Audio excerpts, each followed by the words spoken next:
सूदखोर लोग ना खड़े होंगे मगर उसी तरह जिस तरह वो खड़ा होता था, जिसे शैतान छूकर खब्ती बना दे। ये इसलिए कि ये कहा करते थे कि तिजारत भी तो सूद ही की तरह है। हालांकि अल्लाह ताला ने तिजारत को हलाल किया और सूद को हराम। जो शख्स अपने पास आई हुई अल्लाह ताला की नसीहत सुनकर रुक गया, उसके लिए वो है जो गुजारा, और उसका मामला अल्लाह ताला की तरफ है। और जो फिर दोबारा हराम की तरफ लौटा, वो जहन्नुमी है। ऐसे लोग हमेशा ही इसमें रहेंगे, यानी जहन्नुम में। अल्लाह ताला सूद को मिटाता है और सदके को बढ़ाता है। अल्लाह ताला सूद को मिटाता है और सदके को बढ़ाता है। और अल्लाह ताला किसी नाशुक्रे और गुनाहगार से मोहब्बत नहीं करता। बेशक जो लोग ईमान के साथ सुन्नत के मुताबिक नेक काम करते हैं, नमाजों को कायम रखते हैं और ज़कात अदा करते हैं, उनका अजर उनके रब ताला के पास है। उन पर ना तो कोई खौफ है, ना उदासी, ना गम। ऐ लोगों जो ईमान लाए हो, अल्लाह ताला से डरो और जो सूद बाकी रह गया है वो छोड़ दो, अगर तुम सचमुच ईमान वाले हो। मुलाहिज़ा फरमाएं जी, ये आखिरी आयत है जिसका मैं आपको तर्जुमा आपके सामने रखूँगा, और इसके बाद यकीनन मुझे अल्लाह ताला के यहाँ पूरा यकीन है कि हम इंशाअल्लाह कामयाब कामरान होंगे। अब इसको कोई बंदा चेकमेट समझ ले या तबले जाओ, ये तो बच के ही रहेगा। इस आयत के तर्जुमा सुनने के बाद इंशाअल्लाह मुझे उम्मीद है कि सब लोग मुश्तिल हुए बगैर ये आयत इस कदर झंझोड़ देने वाली है कि शायद आप मुश्तिल हो जाएं, और खुदा न खास्ता सबसे ज़्यादा मसला इस चीज़ का है कि आप मुश्तिल और इश्ताल अंगेज़ी ना दिखाएं। इस आयत का तर्जुमा सीखने के लिए अब हम चलते हैं तख्ता स्याह की तरफ। और सबसे पहले तख्ता स्याह पर जिस काम के करने की ज़रूरत है वो है अब्सर्डिटी को रिमूव करना इंशाल्लाह।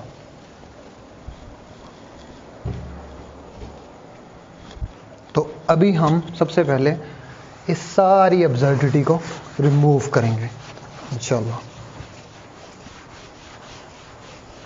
क्योंकि जब तक मैं समझता हूँ कि दिल की सफाई ना हो, आपका ईमान नामुकम्मल है। ये तख्ता स्याह मेरे लिए बिल्कुल दिल की मानिज़ है, और शायद हर पढ़ने पढ़ाने वाले बंदे के लिए ये चीज़ ज़्यादा रहा है। अब हम चलते हैं उस आखिरी आयत की जानिब कि शायद इस कदर जलीलुल कदर और मुदल्लल दलील है कि मैं हैरान और परेशान हूँ। अल्लाह ताला रहम फरमाए। आपके सामने पेशे खिदमत है सूरतुल बकरा आयत नंबर 279, उसका तर्जुमा जो कि मैंने आपके साथ तिलावत किया है। तर्जुमा: और अगर ऐसा तर्जुमा लिखने से पहले मैं आपको ये बताता चलूँ कि ये तर्जुमा मैं आपको बैक स्क्रीन पे भी दिखा सकता था, जैसा कि दीगर आयात का दिखाया, लेकिन यहाँ पे लिखने का मकसद उस दलील को समझने के मुतरादिफ है कि जो अल्लाह दबे अल्फाज में हमारे सामने रोज़े रोशन की तरह अयां कर गया। अल्हम्दुलिल्लाह। देखिए तर्जुमा है जी, और अगर ऐसा, ये चारों आयतें दरअसल रिबा के मुतल्लिक वो दलील हैं जिनसे जिस कदर हमें समझना चाहिए था हमारे उलमा, मुफस्सिर, मुहद्दिस सब लोग शायद उस चीज़ के कोर तक नहीं पहुंच सके। मुलाहिज़ा फरमाइए। और अगर ऐसा नहीं करते, यानी जो पिछली आयत में आ रहा है ये सब कुछ रिबा के मुताल्लिक है। यानी अगर तुम सूद नहीं छोड़ते और अगर ऐसा नहीं करते तो अल्लाह और उसके रसूल सल्लल्लाहु अलैहि वसल्लम खातमुन नबीयीन से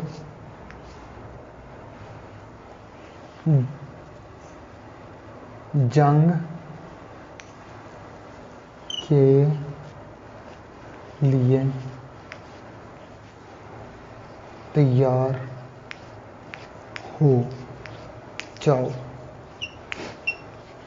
ये कुरान पाक के अल्फाज हैं और मेरे सारे मुफस्सिरीन इस आयत को इसी तरह तर्जुमे के तौर पे लिख रहे हैं, जो कि इंतहाई गलत है।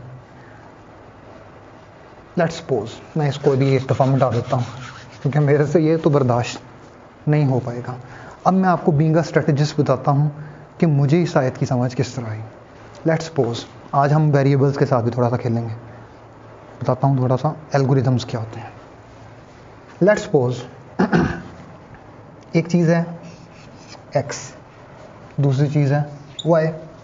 जब भी जंग होती है दो फरीक बन गए, ठीक है, ओके। आप इसको a और b भी कह सकते हैं जिस तरह आपका दिल करे। आप इसको a और b भी कह सकते हैं जिस तरह आपका दिल करे। आप इसको x y कह लें, a b कह लें। अब मैं आपके सामने वो चीज़ डिस्कस करने लगा हूँ कि जो इसका क्रुक्स है। मैंने क्यों यहाँ से जंग का वर्ड मिटाया, क्यों मुझसे बर्दाश्त ना हो पाया। देखिए फॉर एग्ज़ाम्पल x या a, मैं तो कहूँगा अल्लाह अल्लाह ही है, तो क्यों ना यहाँ पे वेरिएबल्स को ख़त्म किया जाए और सिर्फ प्लेस करते हैं वो चीज़ें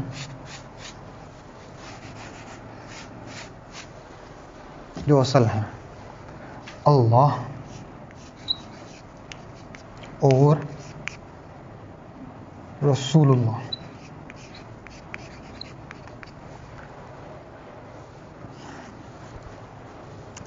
मैं एक दफ़ा सिर्फ आपको बात की तह तक पहुंचाने के लिए थोड़ी देर के लिए बीच में से सिर्फ अल्लाह पे फोकस कर लेता हूँ, जो कि सब का बनाने वाला है। और वही ये बात फरमा रहा है कि अल्लाह की ऐसे बंदे के साथ खुली जंग है। क्या? खुली का वर्ड भी यूज़ करते हैं ना, खुली जंग, ठीक है।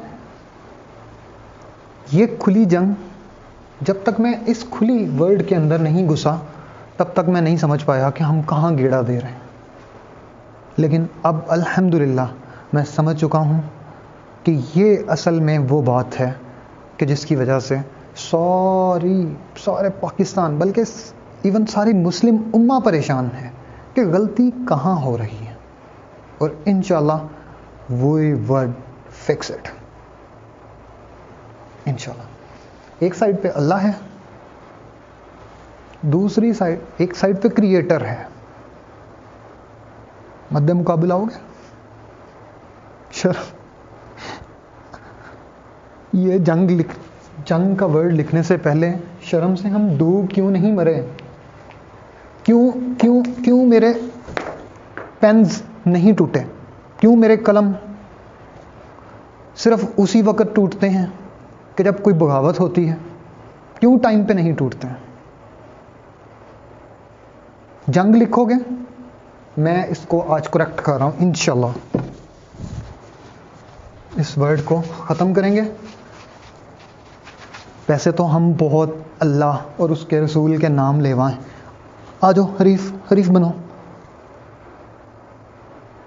ये दिन देखने पड़ेंगे। खड़ा ही क्यों करते हो? कोई मुकाबला होता है तो दूसरा बंदा खड़ा होता है। अब तुम वाई हो, जी हो, मुझे कोई फ़र्क नहीं, ए टू जी हो, कोई फ़र्क नहीं पड़ता। सिर्फ फ़र्क पड़ता है तो अल्लाह के काम के मुताबिक पड़ता है, वगरना एक मच्छर का पर भी नहीं तुम बना सकते। मैं अब उसको करेक्ट कर रहा हूँ, ये वाली चीज़ मैं चले मिटा रहा हूँ, क्योंकि मैं मद्दे मुकाबिल किसी को भी खड़ा करना तो दूर, ये तो मेरा ईमान है। नाउज़ुबिल्लाह।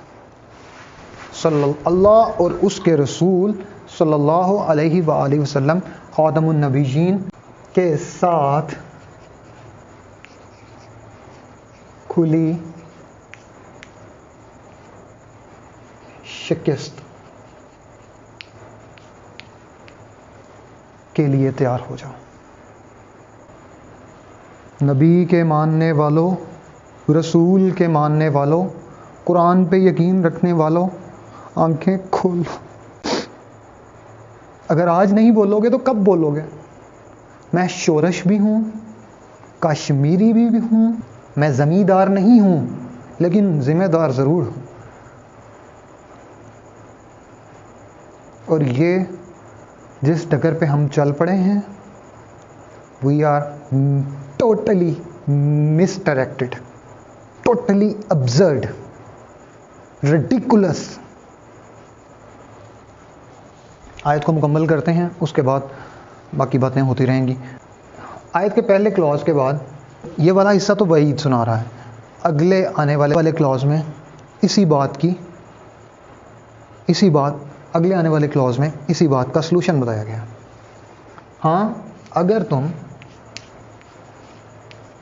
और मैं ये सब कुछ बैक स्क्रीन पे भी यूज़ कर सकता था, लेकिन इधर दिखाने की वजह महज एक है, ताकि सबको आसानी से दिखे।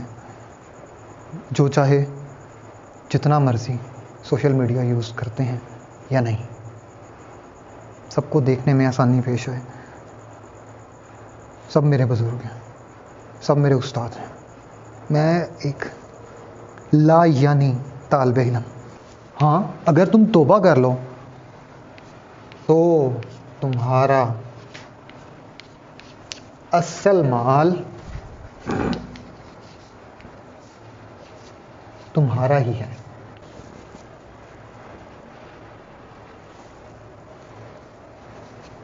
इस आयत की 3 क्लॉजेज हैं। पहली क्लॉज यहाँ पे, दूसरी क्लॉज यहाँ से हाँ से शुरू होती है, दूसरी बात, और थर्ड बात अब कर रहा है अल्लाह ताला कि ना तुम जुल्म करो और ना तुम पे जुल्म। अल्लाह ताला को अपने बंदे के साथ कितना ख्याल है, लेकिन अगर नहीं ख्याल तो वो सिर्फ़ और सिर्फ बंदों को नहीं, अल्लाह तो ख्याल करता है। और ना तुम जुल्म करो, ना तुम जुल्म करो और ना तुम पे जुल्म किया जाए।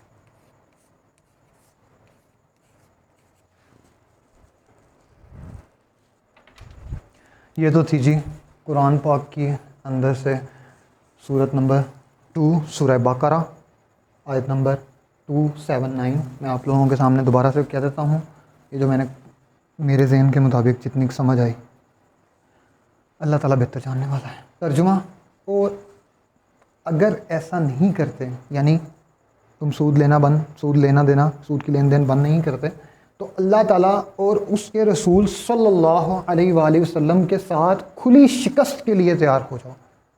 हाँ, अगर तुम तौबा कर लो तो तुम्हारा असल माल तुम्हारा ही है, ना तुम जुल्म करो और ना तुम पे जुल्म किया जाए। रूह से हमें एक बात तो क्लियर कट पता लग जाती है कि अगर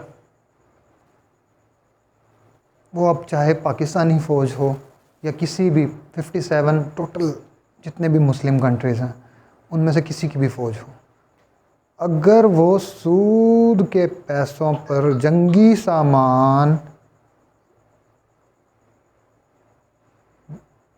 या बाकी चीज़ें बनाने के लिए माल जमा करती है, ये सब कुछ अगर वो करती है तो वो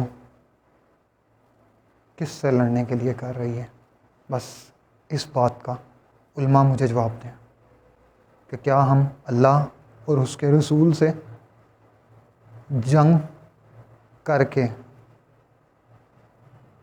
करने के बारे में सोच सकते हैं?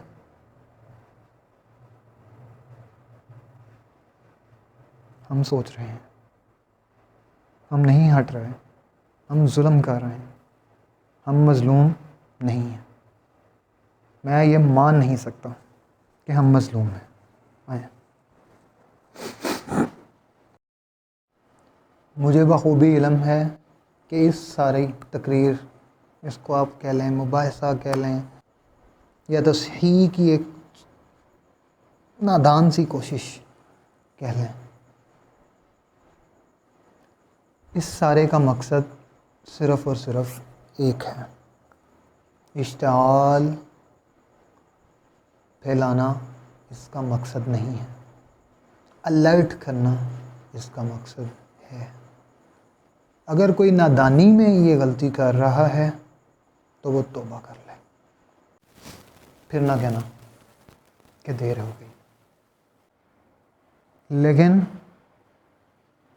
इंशाअल्लाह अल्लाह ताला के हुज़ूर दुआ करता हूँ कि जो लोग ये सोचने से कासिर हैं उनके दिमागों की दुरुस्तगी करें और जो समझ बैठे हैं उन्हें हिम्मत अता फरमाए। आमीन। आज़ादी के 3 निशान, अल्लाह, मुहम्मद सल्लल्लाहु अलैहि वसल्लम और कुरान। सब सब सब उम्मत मुस्लिमा मिलकर बोलो, जीवे जीवे मुसलमान। इंशाअल्लाह इससे अगली नशिस्त में इंशाअल्लाह हम बात करेंगे एग्ज़ामिनर के माइंड में मौजूद ईमानी गलतियों पर। नशिस्त में सिर्फ इतना ही। आखिर में फिर उन्हीं बातों पर आपके कान धरना चाहता हूँ कि वो ऐसे कौन से शवाहिद थे जिन्होंने मुझे इस कदर गंभीर सूरत हाल के बारे में सोचने पर मजबूर किया। तो जो आप मेरे पीछे पर्दे पे जो चीज़ मुलाहिज़ा फरमा रहे हैं, ये बेसिकली शंग्रीला का चौक है और यहाँ माशाल्लाह लोग तो अच्छे हैं, जैसे भी अच्छे हैं, लेकिन ये जो आप स्टैचू देख रहे हैं मारखोर का और इसके ऊपर जो डिजिट्स लिखे हुए हैं, ये ईमानी कमज़ोरी की निशानी है। और मैं इसी वजह से कहता हूँ, ये जो डिजिट्स आप देख रहे हैं ये क्या है भला? ज़रा पूछें ना, क्या है कोई जवाब? पूछें। These are basically angel numbers, फरिश्तों को खड़ा किया हुआ है और फरिश्तों को भी ठीक है, फरिश्ते कतार अंदर कतार आते हैं मदद को। जब तुम पहला कदम पहला कदम ही उठाओ तो फरिश्ते कतार अंदर कतार आते हैं। लेकिन मैंने तो कभी नहीं देखा कि फरिश्ते मदद के लिए आए और एक या दो। नाउज़ुबिल्लाह, ये तो हमारा कॉन्सेप्ट नहीं है। ये पुराने घटिया तरीके ये वाले बनाते हैं। और तुमने कब से कॉपी करना शुरू कर दिया? हर चीज़ को रिवर्स इंजीनियर करोगे। मैं शोरश भी हूँ, काश्मीरी भी हूँ, ज़मींदार शायद नहीं हूँ लेकिन ज़िम्मेदार हूँ। मैं खुदी भी हूँ, इकबाल भी हूँ, मुसलमान भी हूँ। और इंशाअल्लाह एक दिन आएगा कि अल्लाह ताला मोमिनीन की फ़हरिस्त में भी शामिल कर देगा इंशाअल्लाह। मैं दोबारा अपनी स्पीच का इख्तिताम उसी अंदाज से करने जा रहा हूँ, क्योंकि मेरे अल्फाज इंशाअल्लाह नपे तुले हैं। आज जाइए, ये 5th जनरेशन हाइब्रिड वॉर है। जाइए, उठिए, देर नहीं हुई अभी, उठिए और जाके पूछिए कि पिछले 3 साल से 5th जनरेशन हाइब्रिड वॉर यानी फ़ोनों की लड़ाई, इसको आप शॉर्ट लैंग्वेज में कह सकते हैं कि ये जो इंटरनेट पर लड़ाई हो रही है, इसकी तैयारी थी तुम्हारी। तो जाइए ज़रा पूछिए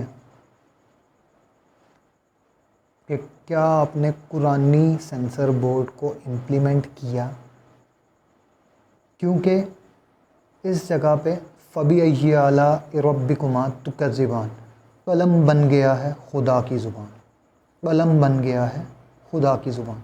सूरतुल कलम अगर आपके जनरल साहब ने नहीं अंडरस्टैंड की हुई तो इसका मतलब है कि उनको 5th जनरेशन हाइब्रिड वॉर का खिलम नहीं। वो मुसलमानों की तरह जंग नहीं लड़ रहे। अब भी वक्त है, सरेंडर करें, अब भी वक्त है। होश के नाखून हैं, हम सिर्फ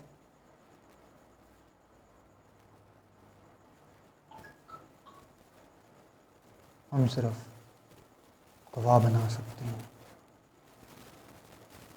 और हम इंशाअल्लाह किसी और को नहीं, अल्लाह को गवाह बना रहे हैं। जज़ाकल्लाह।